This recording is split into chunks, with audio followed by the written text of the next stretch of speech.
My name's Hydo and welcome to the Pantheon, the show where we look at the top 5 cards for any given commander. Today we're going to be delving into Strixhaven, into the dual face legendaries, but we're only going to be focusing on one half of them today. And that half today is Valentina, Dean of the Vein, a 1 mana, so we really do know what we're going to be doing every single game. Legendary creature, Vampire Warlock. She's got Menace and Lifelink, and if a non-token creature an opponent controls would die, exile it instead. If you do, you may pay 2. If you do, create a 1/1 black-green pest creature token with, when this creature dies, you gain 1 life. Now, personally, that is sort of cool. You know, the graveyard hate is always appreciated, but the main thing I'm interested in is the fact that she's a Menace Lifelink 1/1. She's tiny, but will they be for long? I'm going to say no. And with that, let's get into the top 5 cards for this commander. Coming in at number 5, we've got Imperial Plate. It's not a blade, it's a plate. There are blades on the artwork though. 2 mana for an artifact equipment. Equipped creature gets +1/+1 for each card in your hand. Equip for 2. So, our commander starts as a 1/1. Player on turn 1. Then play this turn 2. Equip. Suddenly we've got a 7/7 or 6/6 in our hands, which is pretty damn beefy. To go along with this, we've got a couple of other similar cards. We've got Black Blade Reforged, a 2 mana legendary artifact equipment. Equipped creature gets +1/+1 for each land you control. Equip legendary creature for 3, or equip for 7. Again, this can pump up our little idiots for massive amounts, and we can get in for colossal damage. And because it's Menace, it's Evasion, it's Lifelink, so we're gaining life. It's incredible.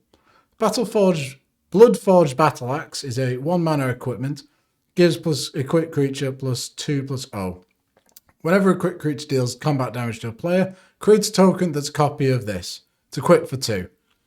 Absolutely fantastic. If we get chipping in with this early, like every single turn, we'll be just generating more and more copies of it, and we can attach them, and then that just spirals out of control, making our commander absolutely massive. Moving on, we've got Umazala's Jite, which is a 2 mana equipment. Whenever a quick creature deals combat damage, put 2 charge counters onto Jite. Remove a charge counter to get 1 of 3 effects. Quick creature gets +2/+2. Excellent little buff. Target creature gets -1/-1. We can deal with lots of horrible little things that are going on. And gain 2 life. Always nice in a pinch. Then we've got Darksteel Plate, a classic if you want to protect your commander, which we do. We're very much a Voltron deck, so it's important to do that. 3 mana for indestructible equipment. Equipped creature gets indestructible. Equip for 2. Excellent bit of protection. Lucille, which is a controversial card, you know. A lot of people didn't like The Walking Dead, but it's an excellent equipment. 2 mana, quick creature gets +2/+2 and Menace. The Menace isn't that important, but whenever a quick creature attacks, defending player sacrifices a creature. If they do, you create a Walker token. So you're bolstering your battlefield while also removing some of your opponents. So if they had 2 blockers, you know, they could potentially block our commander with Menace, but they'll be sacrificing it instead. Pretty good. Then Glister the Traitor, who I seem to remember is green-black, or green-black, I can't remember.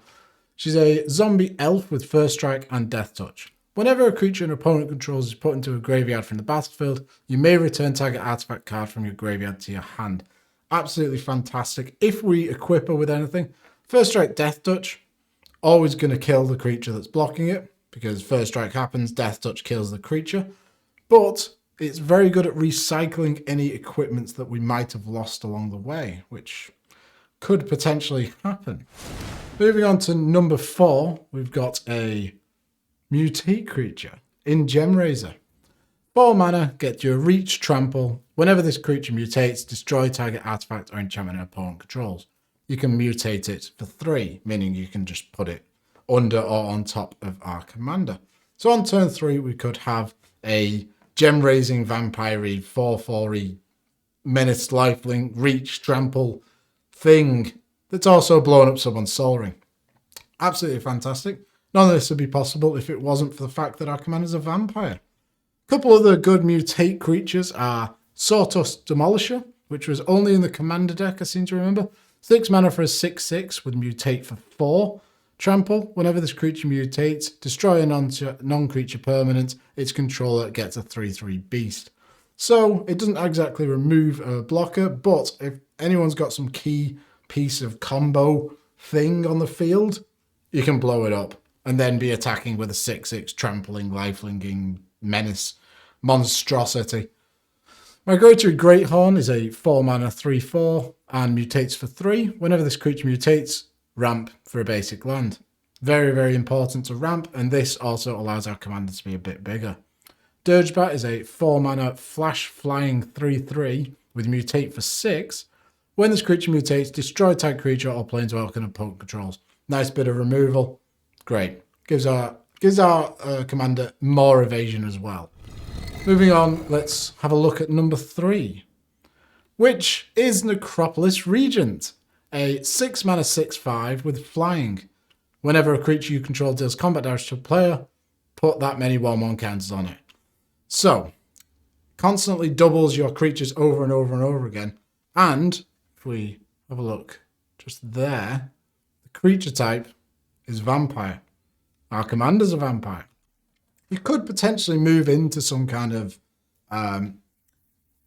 vampire tribal deck with a Voltron commander, which could be quite interesting. Drana Liberator of Malakir is a 3 mana 2/3 with flying and first strike. When Drana deals combat damage to a player, put a 1/1 counter on each attacking creature you control. Which means Drana will get in first with first strike, then she'll pump our commander. Pretty decent.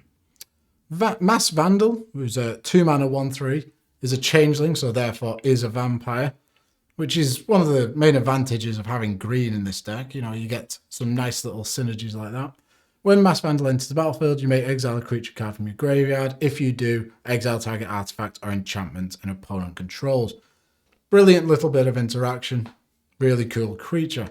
Champion of Dusk is a 5 mana 4/4. When it enters the battlefield, you draw X cards and you lose X life, where X is the number of vampires you control. We're always going to have our commander on the field, hopefully at least. And this can refill our hand when, you know, we play out some of our littler vampires. Then we've got Captivating Vampire, a 3 mana 2/2. Other vampire creatures you control get +1/+1. Tap 5 untapped vampires you control, gain control of the target creature. It becomes a vampire in addition to its other types. Ooh. Ooh. Ooh. Ooh. Of course, we want to be attacking with our commander, but, you know, potentially stealing a creature, that can swing a game completely. Realm Walker is a lovely bit of card advantage. 3 mana 2/3, changeling, so vampire. As it enters the battlefield, choose a creature type, vampire.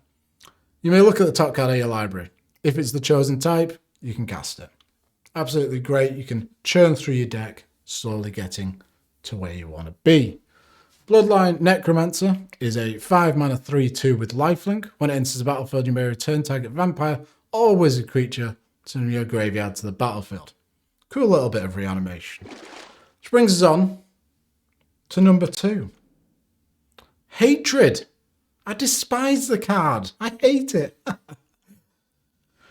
Hatred is a fantastic spell for any sort of aggressive deck. You just pump life into it and you kill someone. So, it's 5 mana for an instant, pay X life, target creature gets +X+0 until end of turn. So, hypothetically, if we just have our commander, attack, opponents don't block, pay 20 life, we've got a 21/1, and our opponent is dead. Brilliant. And we'd gain back 21 life, because our commander has lifelink. Fantastic. To go along with this, we've got Berserk in green, an absolute classic. 1 mana instant. Cast Berserk only before the combat damage step. Target creature gains trample and +X+0 until end of turn, where X is its power. At the beginning of the next end step, destroy that creature if it attacked this turn. Now, Berserk, obviously, you know, if we're pushing for massive damage and we want to, you know, knock out an opponent, say we've got a 10/10, we can pump our commander up to a 20/10 with trample, but it can also be used as a removal spell. And I remember once someone was attacking me with an Elish Norn. Elish Norn was locking down my entire token strategy. Cast Berserk on it. Oh, they have to destroy it at the end of combat.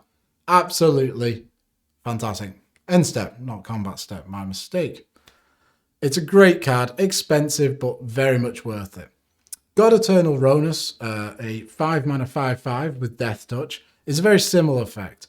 When it enters the battlefield, double the power of each other creature you control until end of turn. Those creatures gain vigilance until end of turn. Then he also has the ability, if he dies, put him 3 below your top card. Very, very cool. Very cool. Doubles the power, not just of your commander, but every other creature on the field. It's a brilliant little overrun. Then we've got Rancor, which is a 1-mana green enchantment aura. Enchanted creature gets +2/+0 and has trample. And if it would die, it comes back to your hand.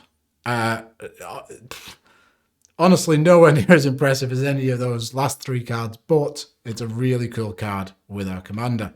Brings us on to number 1. One with nature. Honestly, we've talked about how to kill our opponents with big, these big, flashy, massive spells. But this is such a wonderful card in this deck. It's a 1-mana green aura. Whenever enchanted creature deals combat damage to a player, you may search your library for a basic land card and put that card into play tapped. Then shuffle your library. Play our commander turn 1. Turn 2, put this on. We've already ramped once. Next turn, again and again and again. And because our commander has built-in evasion in Menace, it's pretty much guaranteed that we're going to be getting in with this. A card very similar to this is Mark of Sekiko, a 2-mana aura which has, whenever this creature deals combat damage to a player, add that much green to your mana pool. This mana doesn't cause mana burn. Until end of turn, this mana doesn't empty from your mana pool as phases end. Very, very similar, but not quite as good. Well, it actually potentially can be a lot better.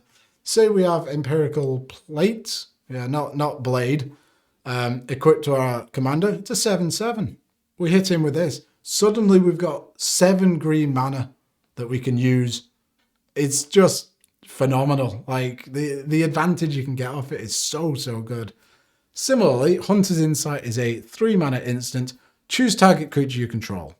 Whenever that creature deals combat damage to a player or planeswalker this turn, draw that many cards. So obviously, again, we want our commander to be large, and then we're going to be drawing a ton of cards. Hunter's Prowess is pretty much exactly the same.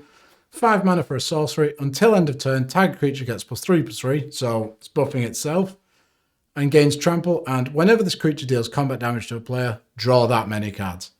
Woo! You're going to be drawing cards for days. Great card. Similarly, this does not double the power of things, but Fire Shrieker and Grappling Hook both grant double strike, which, with these sort of effects that trigger on damage, they can double that. It's fantastic. Grappling Hook is really expensive in 4 mana and 4 mana to equip, but it can also be used as removal in itself. When it attacks, you may have target creature block it this turn if able. Pretty cool. So if you want to remove someone's commander. Quite a Spike is a 3-mana equipment that equips for 3. Equipped creature has Death Touch. Whenever a equipped creature deals combat damage to a player, that player loses half his or her life rounded somewhere. I've covered it. I don't know what it says. But with double strike and just getting our commander in over and over, halving people's life totals will be a massive impact. And there we go. There are the top 5 cards that I think work really well with this commander. He's an excellent little voltron-y, attacky sort of. And yeah, the other side of him is completely different. And I'm going to be putting out a video of that tomorrow. So if you'd like to see that, please subscribe. And thank you very much for watching. Bye.